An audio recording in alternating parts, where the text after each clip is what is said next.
पेशवेन काशीबाईंचे पुण्यात भव्य स्वागत झाले. पिंगळे, रेठरेकर, कुलकर्णी यांच्यासह पुण्यातील अनेक तालेवार घरातील मंडळींनी पेशवे कुटुंबियांचे स्वागत केले. परमोत्कर्षाच्या उंबरठ्यावर असलेल्या पुण्याचे वातावरण प्रसन्न होते. टुमदार घरे, दुमजली इमारती, यामधून जाणारे रस्ते माणसांच्या गर्दीने सतत फुललेले असत. सासवडात दिवस रात्र जाणवणारी शांतता इथे कुठेच नव्हती. वयाची 50शी ओलांडलेल्या राधाबाईंनी वाडा राहण्याजोगा करण्याची पूर्ण जबाबदारी काशीबाईंवर सोपवली होती. काशीबाई ही पदर खोचून उत्साहाने कामाला लागल्या होत्या. धडफळेंचा वाडा आटोपशीर होता. वाड्याची इमारत दुमजली असून वाड्यात 2 सोपे आणि प्रवेशद्वाराजवळ 2 चौक्या होत्या. काशीबाईंचा पहिला दिवस चाचपडण्यातच गेला. मात्र एका आठवड्यातच मुतपाकखाना, देवघराची खोली, राधाबाईंचे, चिमाजींचे दालन हे सारं सुशोभित करून त्यांनी वाड्याचा कायापालट केला. चिमाजींनी शस्त्रागार लावले. वाड्याच्या मागील बाजूस बाजीरावांची तालीम आणि खाजगी घोड्यांची पागा बसवली.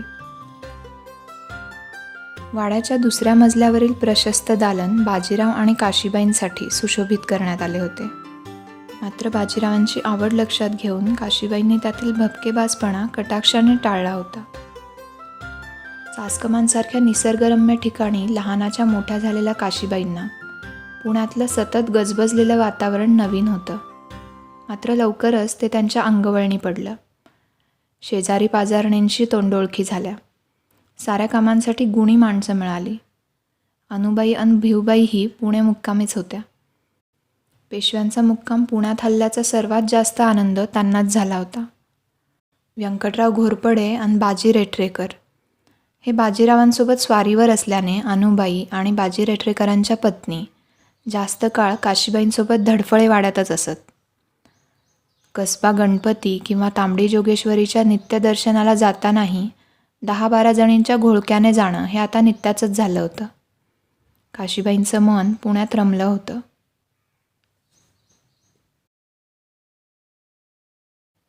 एके दिवशी बाजी रेठरेकर पुण्यात दाखल झाले. दुसऱ्या प्रहरी बाजीराव पुण्यात दाखल होणार असल्याची वार्ता त्यांनी पेशवेन काशीबाईंना दिली. बाजीरावांचे पुण्यात जंगी स्वागत व्हावे यासाठी बारामतीकर नाईक, घोरपडे, रेठरेकर ही सारी मंडळी कामाला लागली. सेवकांना भराभर हुकूम सोडले गेले. पुण्याचा सुभेदार असलेल्या रंभाजी निंबाळकराला देखील पेशव्यांच्या स्वागत समारंभात सामील होण्याचे आमंत्रण केशवपंतांकरवी दिले गेले. मात्र पेशव्यांचा मुक्काम पुण्यात हलण्याचा अर्थ रंभाजीला चांगलाच उमगला होता. काहीही झालं तरी बाजीरावाचा जम पुण्यात बसू द्यायचा नाही हे रंभाजीने मनाशी पक्क केलं होतं. शाहूला चौथ देण्यापेक्षा आपण मोगलांची मनसबदारी स्वीकारणं बेहत्तर समजतो असा संदेश विजापूर सुभ्याच्या आलम अलीला पाठवून त्याने मोगलांशी संधान साधलं होतं. रंभाजीची ही गुफ्तगू बाजीरावांना समजली होती. त्याच्या पाताळयंत्री राजकारणाचा सुगावा लागताच मोगलांचा पाठिंबा मिळण्याआधीच रंभाजीला पुण्याबाहेर उखडून फेकायचं असं बाजीरावांनी मनाशी पक्क केलं होतं. बाजीराव राणोजी आणि नारोपंतांसह पुणं जवळ करत होते. बाजीरावांचे स्वागत करण्यासाठी पुण्यातील साऱ्या बड्या आसामी झाडून उपस्थित होत्या. पेशवा बाजीरावांच्या पराक्रमासोबतच त्यांच्या राजबिंड्या तेजस्वी रूपाची कीर्ती पुण्यात बहुश्रुत होती. जाज्वल्य राष्ट्राभिमान, पुरुषी सौंदर्याची परिसीमा असलेलं रूप आणि समोरच्याचा अहंकार गळून पडेल अशी यशाची झगमगती तिरीप असलेला पराक्रम यांचा सुरेख संगम असलेल्या त्या नरश्रेष्ठाला एक नजर पाहण्यासाठी सारेजण आसुसले होते. बाजीरावांच्या डोक्यात मात्र रंभाजीचे विचार घोळत होते. रंभाजीने पुण्याच्या आसपासचा मुलूक उद्ध्वस्त केला होता. 12 मावळात दुष्काळातही करवसुली केली होती. छत्रपती शाहूंनी वेळोवेळी पाठवलेल्या फरमानाला न जुमानता त्याने मनमानी चालूच ठेवली होती. आपली सुभेदारी कायम राहावी आणि रयतेवर आपली जरब बसावी या असुरक्षिततेच्या भावनेतून राव रंभाने वेळोवेळी रयतेवर अत्याचार केले होते. रंभाजीचा समाचार आज ना उद्या घ्यायचाच आहे, तर तो आताच घेऊया या विचाराने बाजीरावांनी घोड्याचा वेग वाढवला. बाजीरावांच्या स्वागतासाठी पुण्यात शहार दरवाजापासून धडफळे वाड्यापर्यंत पायघड्या घालण्यात आल्या होत्या. मात्र पुणे नजरेत येताच बाजीरावांनी शहार दरवाजाला वळसा घातला. घोडा वळवून त्यांनी आपला मोर्चा शाहिस्तेपुराकडे वळवला. नारोपंतांच्या चेहऱ्यावर प्रश्नचिन्ह उमटले. राणोजी मात्र निर्धास्तपणे बाजीरावांच्या मागोमाग घोडा फेकत होते. बाजीरावांसोबत राहून येईल त्या प्रसंगाशी 2 हात करण्याचा स्वभाव त्यांच्यात रुजला होता. शाहिस्तेपुरा पार करून बाजीराव बोरवनाकडे आले. रंभाजीच्या हवेलीसमोर सारे पाय उतार झाले. हवेलीचा बंदोबस्त कडेकोट होता. बाजीराव आणि पाठोपाठ राणोजी हवेलीच्या आत आले. प्रवेशद्वाराजवळच्या सैनिकांचे ही कोणीतरी बडी आसामी आहे हे समजून मुजरे झडले. आतल्या सोप्याच्या दारात केशवपंत थांबले होते. बाजीरावांचा आवेश पाहून त्यांच्या तोंडचे पाणी पळाले. कसेबसे अवसान एकवटून ते म्हणाले, परवानगीशिवाय आत जाऊ नये, सुभेदार व्यस्त आहेत. बाजीरावांनी एक कटाक्ष टाकला तसे केशवपंत चपापले. तुमचे सुभेदार यावेळी कोणत्या कामात व्यस्त असतील याचा अंदाज आहे आम्हाला, असे म्हणून बाजीराव आतल्या चौकात आले. समोर रंभाजी मद्यपान करत बसला होता. बाजीराव आले तसे रंभाजीच्या समोरच्या आसनावर बसले. राणोजी बाजीरावांच्या उजव्या हाताला उभे राहिले. सोबत नारोपंतही होते. बाजीरावांची चालण्याची लकब, बसण्याची ढब ही सारी ऐट रंभाजी डोळे तारवटून पाहत होता. सद्य घटनाक्रमाचा विचार करून अंदाज लावत तो म्हणाला, बाजीराव. रंभाजीवरची नजर न ढळवता बाजीरावांनी होकारार्थी मान हलवली. मग वेळ न दवडता विषयाला हात घालत ते म्हणाले, रंभाजी, शाहू महाराजांनी तुझी सुभेदारी नारोपंतांना दिली आहे. पुणे सुभ्याच्या सनदा तू या क्षणी नारोपंतांच्या हवाली कर आणि पुढचं आज्ञापत्र घेण्यासाठी उद्या सातारा दरबारात हजेरी लाव. रंभाजीने बाजीरावांच्या या बोलण्याचा उपहास केला. गडगडाटी हसून तो म्हणाला, माझ्याच हवेलीत येऊन मलाच आदेश ऐकवतो आहेस, एवढी हिंमत तुझी? माझी हिंमत तू अजून बघितलीच नाही रंभाजी. बाजीरावांच्या या बोलण्याबरोबरच आता कुठल्याही क्षणी आपल्याला तलवार उपसावी लागणार याचा राणोजींना अंदाज आला. एक पाऊल पुढे होऊन तलवारीच्या मुठीवर हात ठेवून ते रंभाजीच्या अंगरक्षकांकडे पाहत उभे राहिले. बाजीराव पुढे म्हणाले, सातारा दरबारात तुझी हजेरी उद्याच लागणार, तुझ्या इच्छेने किंवा इच्छेविरुद्ध. धमकी देतोस? पकडा रे याला. रंभाजीने आपल्या सैनिकांना आज्ञा केली. मात्र समोर बसलेली स्वारी बाजीराव आहे हे कळलेले सैनिक पुढे यायला धजेनात. रंभाजीने घेतलेला आक्रमक पावित्रा बघून बाजीरावांनी राणोजींना आज्ञा केली, राणोजी, मुसकी आवळा याच्या.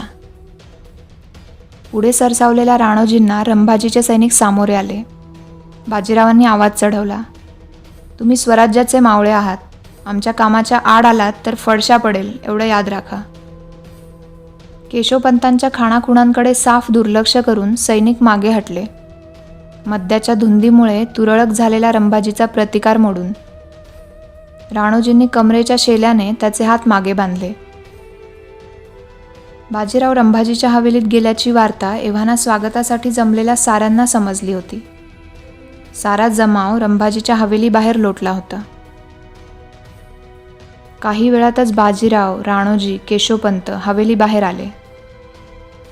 इतके दिवस ज्याच्या दहशतीखाली पुण्यातली रयत जगत होती त्याला दोरखंडात जखडलेलं पाहून साऱ्यांचे डोळे विस्फारले गेले, भुवया उंचावल्या. संभाजी जाधवही धावतच घटनास्थळी पोचले. बाजीरावांना त्यांनी मुजरा केला. बाजीराव संभाजी जाधवांना म्हणाले, तुमच्याकडच्या कोटाच्या किल्ल्या आजपासून नारोपंतांकडे असतील. रंभाजीला घेऊन तुम्ही आणि राणोजी साताऱ्याला कूच करा. उद्याच्या दरबारात शाहू महाराजच त्याचा निर्णय करतील. कोटाच्या किल्ल्या नारोपंतांना देऊन संभाजी जाधव आणि राणोजी रंभाजीला घेऊन साताऱ्याला रवाना झाले. मग केशवपंतांकडे पाहून बाजीराव म्हणाले, आपल्या निहित स्वार्थासाठी तुम्ही रंभाजीचा उच्छाद चालू दिलात पंत, त्यामुळे तुमचा अधिकारही आम्ही काढून घेत आहोत. असे म्हणून शहार दरवाजाच्या किल्ल्या बाजीरावांनी बापूजी श्रीपतांकडे सुपूर्द केल्या. पुण्यात आल्यावर काही दिवस वाटाघाटी करून बाजीराव रंभाजीचा प्रश्न सोडवतील असा अंदाज पुण्यातील मुत्सद्दी राजकारणींनी लावला होता. मात्र बाजीरावांनी पुण्यात येऊन काही क्षणातच रंभाजीचा सुपडा साफ केला होता. इतके दिवस केवळ ज्यांची कीर्ती ऐकून होतो त्यांचे हे करारी रूप, याची देही याची डोळा दिसल्याने सारे लोक कृतार्थ झाले होते. भारावून गेलेल्या आणि स्फुरण पावलेल्या त्या जमावाकडे पाहून बाजीराव म्हणाले, ज्यांनी हे पुणं वसवलं, इथे सोन्याचा नांगर फिरवला, त्या शिवछत्रपतींची परंपराच यापुढेही पुण्यात कायम राहील. छत्रपतींचा हक्क न मानणाऱ्या पुंडांना बाहेरचा रस्ता दाखवण्यात येईल. बाजीरावांच्या या उत्स्फूर्त बोलण्याने साऱ्यांनी जल्लोष केला. बोरवनातून धडफळे वाड्यापर्यंत वाजत गाजत श्रीमंत बाजीराव पेशव्यांची मिरवणूक काढण्यात आली. बाजीराव वाड्यात पोचले तेव्हा रात्र झाली होती. मात्र पुण्यातील रयतेच्या हृदयात एक नवी पहाट झाली होती. यापुढं असे अनेक रंभाजी गजाआड जातील असं सुखस्वप्न पाहत पुण्याची रयत निद्रिस्त झाली होती. बाजीरावांना मात्र आपले नीला, सारंगा, आलख ही घोडी सिंधू नदीचं पाणी पित आहेत हे नित्याचं गोड स्वप्न सुखावत होतं.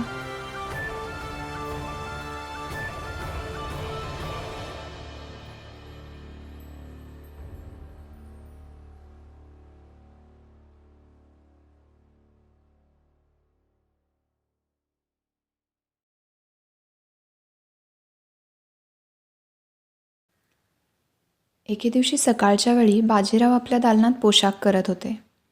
पुण्यातल्या सावकार आणि व्यापाऱ्यांची एकत्र बैठक बाजीरावांनी आयोजित केली होती.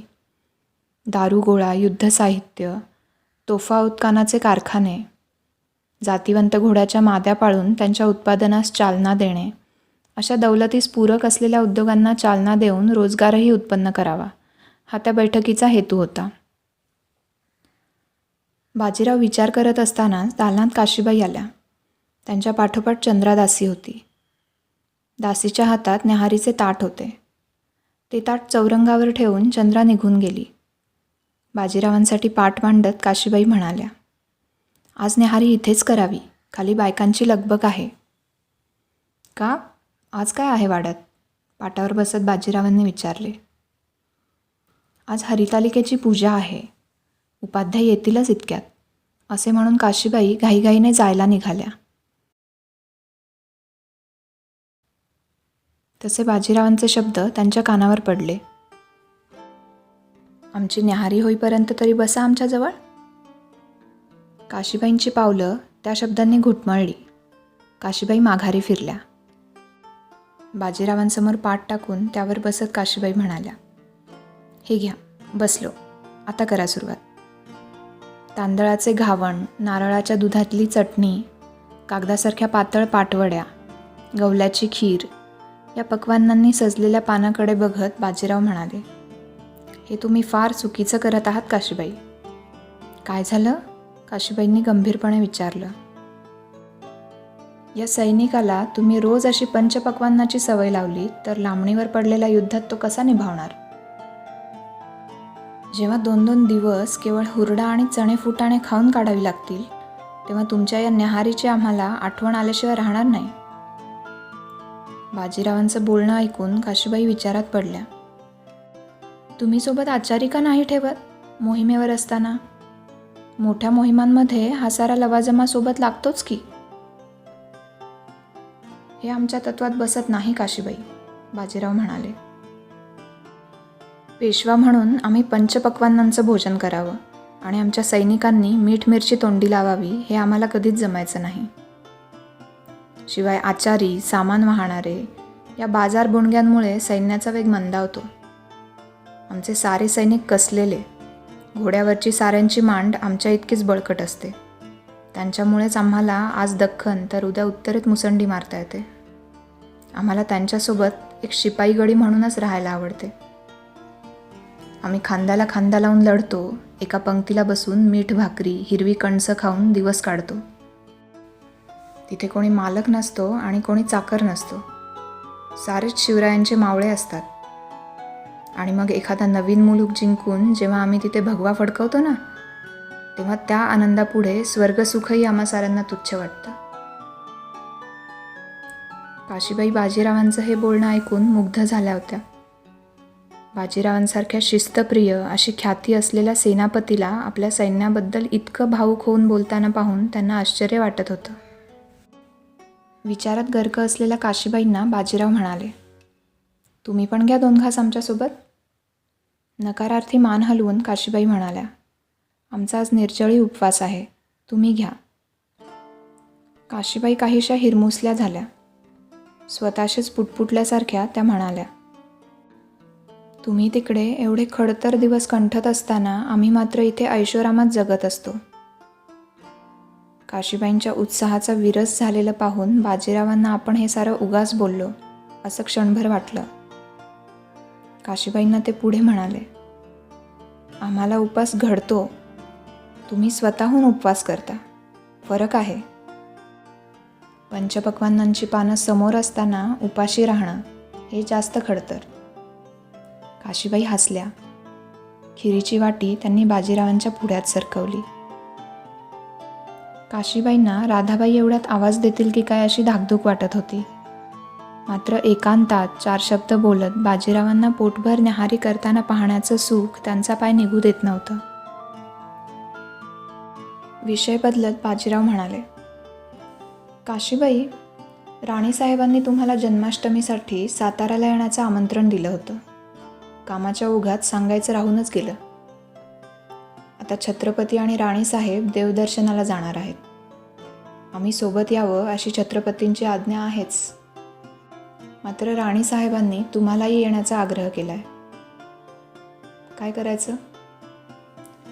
काहीसा विचार करत काशीबाई म्हणाल्या, या मोठ्या राजकारणी लोकांमध्ये जीव दडपून जातो आमचा. तुमच्यामुळे राजकारणाच्या 4 गोष्टी समजल्या तरी आम्हाला. आधी तर आमचं हे ज्ञान बुद्धिबळाच्या पटापुरतंच मर्यादित होतं. तुम्हाला बुद्धिबळ खेळता येतं? बाजीरावांनी आश्चर्याने विचारले. हो तर, कृष्णरावांसोबत खेळत असू आम्ही. बालपणी तेवढाच एक विरंगुळा होता, काशीबाई म्हणाल्या. आणि आता कोणता विरंगुळा आहे तुमचा? बाजीरावांनी पानातला शेवटचा घास संपवत विचारले. सतत बाजीरावांबद्दल विचार करणे हाच आपला एकमेव विरंगुळा आहे या जाणीवेने काशीबाई स्वतःशीच हसल्या.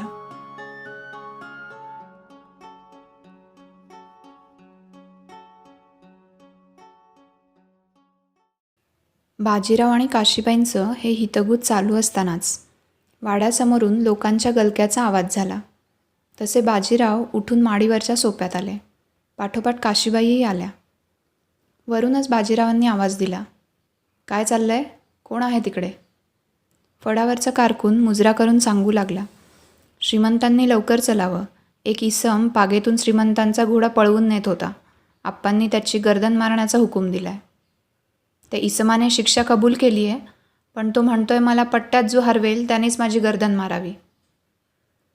फिर्याद ऐकून बाजीराव म्हणाले, असं? घेऊन या त्याला. वाड्याच्या दर्शनी भागात जमलेल्या स्त्रिया आतल्या सोप्यात गेल्या. वाड्याचे रखवालदार त्या इस्माला घेऊन मधल्या चौकात आले. नजर वर करून त्याने एकदा बाजीरावांकडे पाहिले. त्याचा चेहरा उजळला. त्या इसमाने अंगरखा घातला होता. पायात चोळणा होता. डोक्याला मुंडासे होते. डोळ्यात रग उतरली होती. बाजीरावांनी खूण करताच त्याच्या हातात पट्टा दिला गेला. आतल्या सोप्यातून आणि चौकाच्या भोवती जागा मिळेल तिथे पूजेला आलेल्या स्त्रिया, सेवक वर्ग दाटीवाटीने उभे होते. वाड्याच्या बाहेरही हा गोंधळ ऐकून गर्दी जमली होती. मात्र एवढी गर्दी उसळूनही निःशब्द शांतता होती. आता काय विपरीत पाहावं लागणार याकडे साऱ्यांचे लक्ष लागले होते. प्रथम तलवार उपसून राणोजी पुढे आले. राणोजींचे पहिले वार चुकवताना तो इसम घामाघूम झाला. मात्र लवकरच राणोजींचे तलवारीचे हात त्याच्या सवयीचे झाले. काही वेळातच त्याच्या पट्ट्यापुढे राणोजींची तलवार निष्प्रभ ठरली. राणोजी आणि त्या इसमाने वरच्या सोप्यात उभ्या असलेल्या बाजीरावांकडे पाहिले. बाजीरावांच्या चेहऱ्यावर एक स्मितरेषा पसरली होती. खूप दिवसांनी पट्ट्याचा असा खेळ पाहण्याचा योग आला होता. बाजीरावांनी शेजारी उभ्या असलेल्या नरसोजीला खूण केली. नरसोजी बाजीरावांच्या सैन्यातील घोडदळाचा प्रमुख होता. नरसोजीचे तलवारीचे वारही तो इसम पट्ट्याने काही वेळातच परतवू लागला. परतवलेल्या प्रत्येक वारासोबत त्या इसमाची नजर बाजीरावांकडे जात होती. पट्ट्याचं कसब दाखवताना बाजीरावांच्या नजरेतून मिळालेली दाद त्याचं बळ वाढवत होती. त्याबरोबर त्याच्या पट्ट्याचा वेग आणि नजरेतला माज दोन्ही वाढत होतं. नरसोजीसोबत आता चांगोजीही पुढे झाला, तरीही पट्टेबाज पडेना. हे पाहून न राहून त्या इसमाकडे पाहत बाजीराव पायऱ्या उतरून खाली आले. पट्टा न थांबवता तो इसम बाजीराव येत असल्याचा अंदाज घेत होता.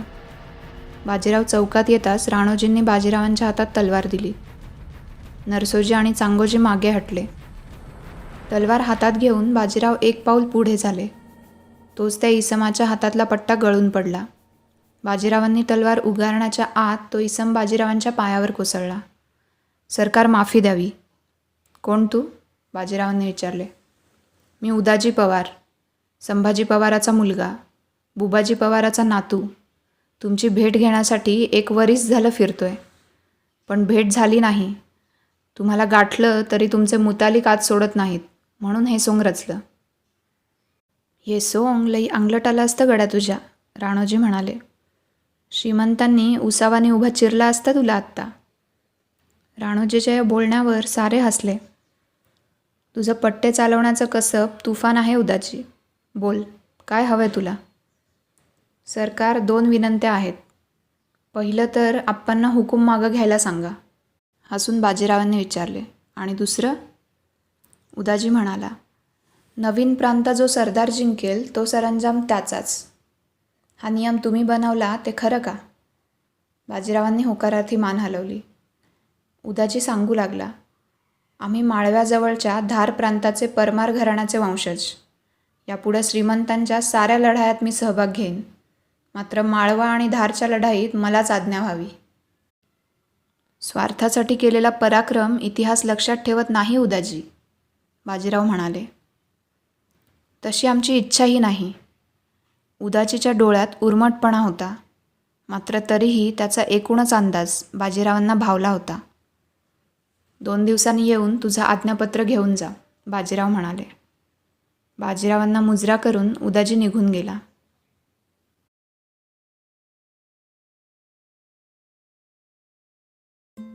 दुसऱ्या दिवशी भाद्रपद शुक्ल चतुर्थी होती.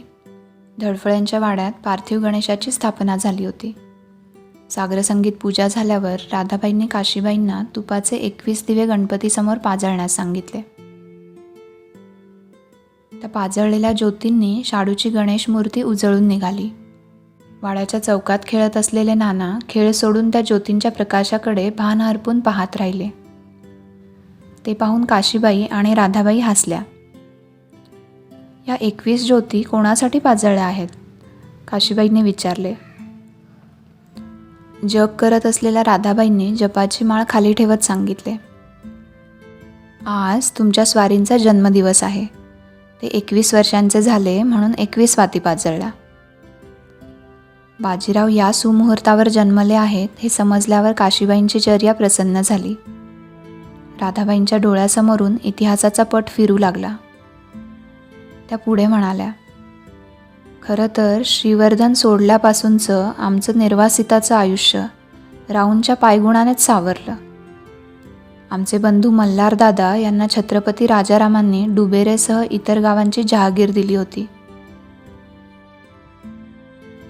डुबेरे गावात त्यांनी टोलेजंग वाडा बांधला होता. आम्ही वाड्याच्या वास्तुशांतीला गेलो आणि पहिल्या बाळंतपणासाठी तिथेच राहिलो. गणेश चतुर्थीला राऊ जन्मले आणि पुढच्या 10 दिवसातच हे महसूल अधिकारी झाल्याचं पत्र आलं.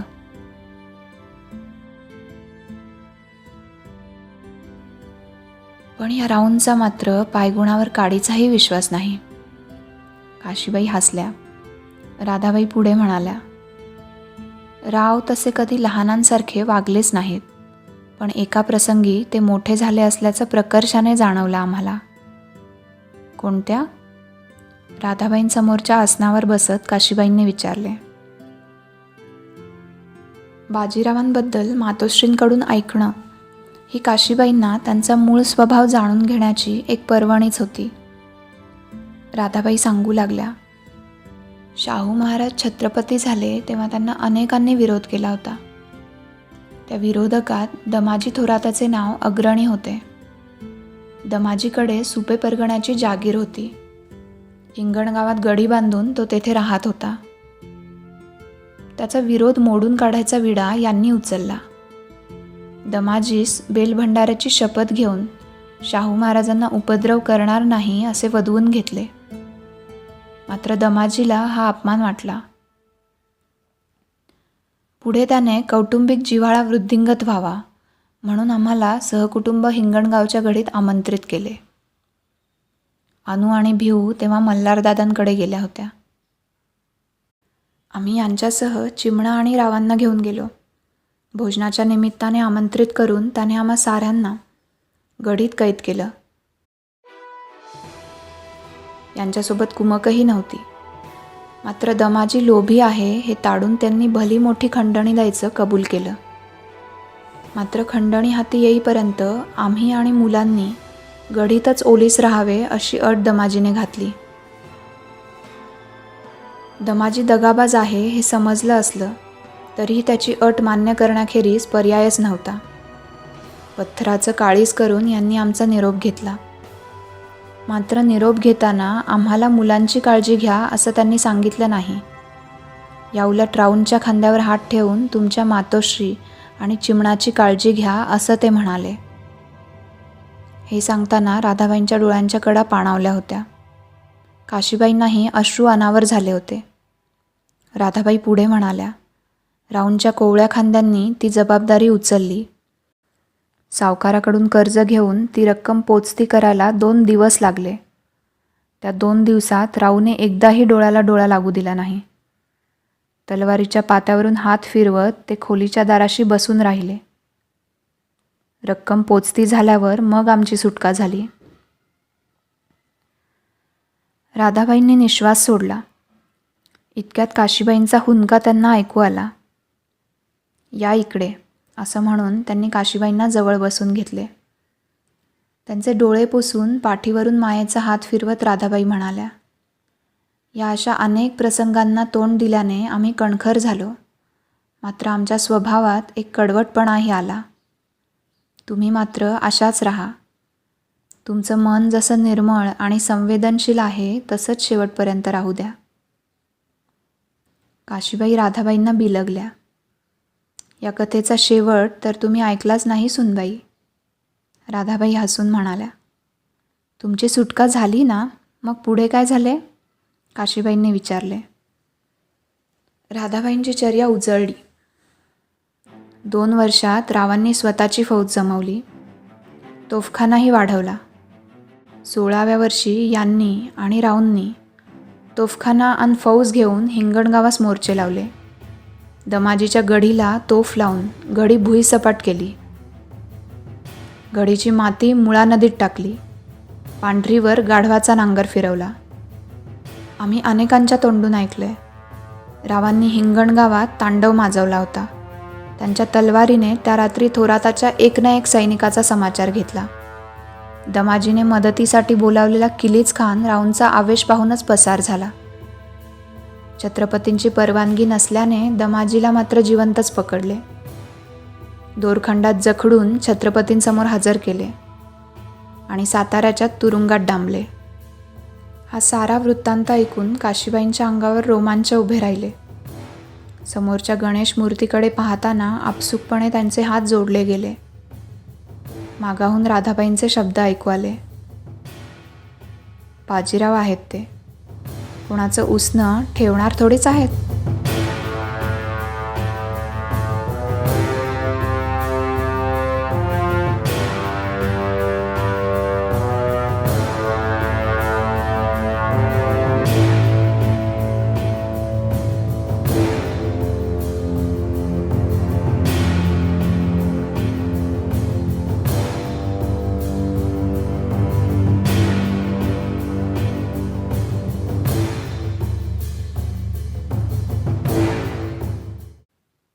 बाजीराव पेशवे आता पुण्यात स्थिरस्थावर झाले होते.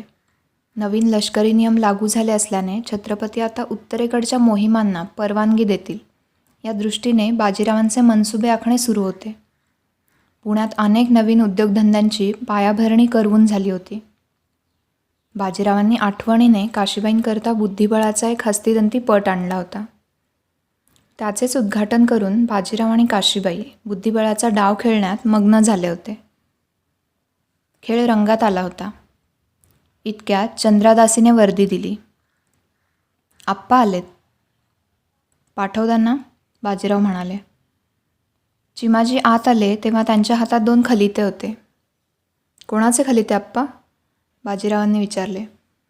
क्षणभर बुद्धिबळाच्या पटावरचा खेळ निरखून चिमाजी म्हणाले. एक रजपुतानातून राणा अजित सिंगाने पाठवला आहे आणि दुसरा छत्रपतींचा आहे. आग्र्यांसोबतच्या वाटाघाटी करून पोर्तुगीजांचा बंदोबस्त करण्याच्या चर्चेसाठी आपल्याला महाराजांनी तातडीने बोलावले. आणि अजित सिंगाने काय लिहिलं आहे? अजित सिंगाने खलित्यासोबत चौथकराची रक्कमही पाठवली आहे. इतप्पर आपल्या मुली बादशहाला द्यायच्या नाहीत असा करार त्याने राजपुतानात लागू करायचं ठरवलंय. मात्र सय्यद बंधूने जर याविरुद्ध आक्रमण केले तर आपण मदत करावी अशी त्याची इच्छा आहे. आणि चिमाजी एवढे बोलून थांबले. फार उशिरा शहाणपण सुचलं राजपुतांना. आणि पुढे काय? बाजीरावांनी विचारले. काशीबाईंची नजर टाळत चिमाजी म्हणाले. आपली लग्नाला आलेली मुलगी इंद्रकुमारी हिला बादशहाला देण्यापेक्षा आपल्याला देणं बेहत्तर असं त्याने शेवटी लिहिलंय. चिमाजींच्या कपाळावर हे सांगताना आठी पडली. हा मजकूर ऐकताच काशीबाईंनी पटावरची नजर वर उचलून बाजीरावांकडे पाहिले. काशीबाईंकडे पाहत बाजीराव म्हणाले. माणूस पराधीन होतो तो असा. बादशहाच्या गुलामीतून बाहेर येण्यासाठी राजपूत मराठ्यांचे गुलाम होऊ पाहत आहेत. चिमाजी हसले. आप्पा अजित सिंगाला कळवा. इंद्रकुमारी आम्हाला बहिणी समान. राजपुतानातील साऱ्या भगिनींच्या शीलरक्षणार्थ आम्ही आपल्याला मदत अवश्य करू. पण दादासाहेब, छत्रपतींची परवानगी घेऊन मगच अजित सिंगाला निरोप द्यावा असं आम्हाला वाटतं, चिमाजी म्हणाले. बाजीराव चिमाजींकडे पाहून म्हणाले. पण जे चौथ देतात त्यांच्या रक्षणासाठी आपण कटिबद्ध आहोत. हा नियमच आहे. त्यात विचारण्यासारखं काय आप्पा? बाजीरावांजवळच्या खुर्चीत बसत चिमाजी म्हणाले. यावेळी सय्यद बंधू विरुद्ध राजपुतांना मदत करायची आहे. ही वेगळी बाब आहे. आपण रंभाजीचा बंदोबस्त केला त्यानंतर दरबारात आपल्याविरुद्ध छत्रपतींचं मन कलुषित करण्याचा प्रयत्न झाला आहे. श्रीमंत आपल्या बेडर वागणुकीने स्वराज्यावर कधी कोणतं संकट आणतील याचा नेम नाही, अशी भीती ते बैठे सरदार आणि अकर्ते प्रधान शाहू महाराजांना घालत होते. बाजीराव यावर काहीच बोलले नाहीत. काशीबाईंच्या कपाळावर मात्र हे ऐकून आठी पडली होती. चिमाजी पुढे म्हणाले. रंभाजीच्या कडेकोट बंदोबस्ताच्या हवेलीत असं एकटं दुकट्यानं जाणं खरं तर सुरक्षेच्या दृष्टीनं आम्हालाही पटलं नव्हतं. रंभाजीचा प्रश्न शासकीय पद्धतीनंही सोडवता आला असता.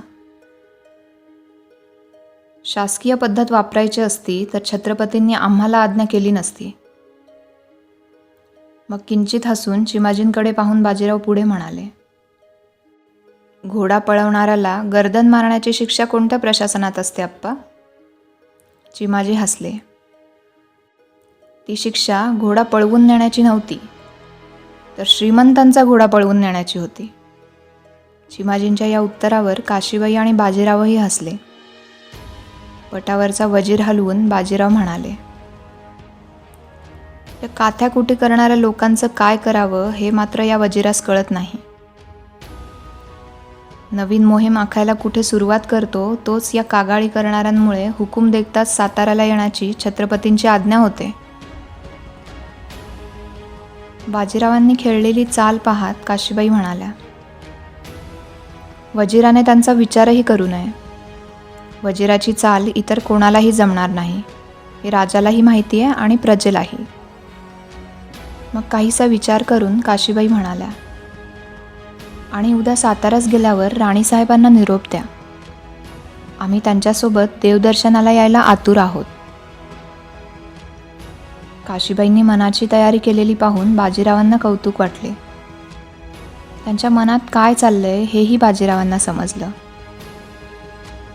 तुम्ही बाजीरावाची झाकली मूठ आहात काशीबाई. या गलिच्छ राजकारणात तुम्ही पडू नये, बाजीराव म्हणाले.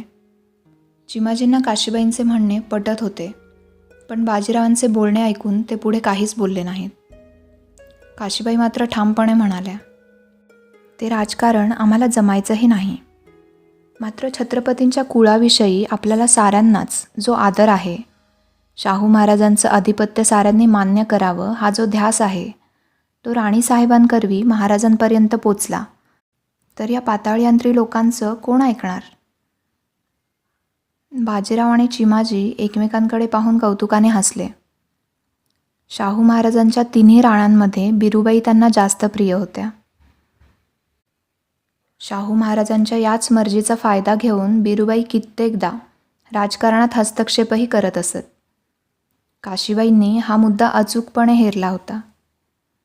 बाजीराव अजूनही काहीच बोलत नाहीत हे पाहून काशीबाई पुढे म्हणाल्या, खात्री बाळगा, तदनंतर तुम्हाला हातातले काम अर्धेच टाकून आपल्या कामगिरीचा झाडा द्यायला किंवा राजांचे गढूळ झालेले मन साफ करण्याकरता मध्येच साताऱ्यात जावे लागणार नाही.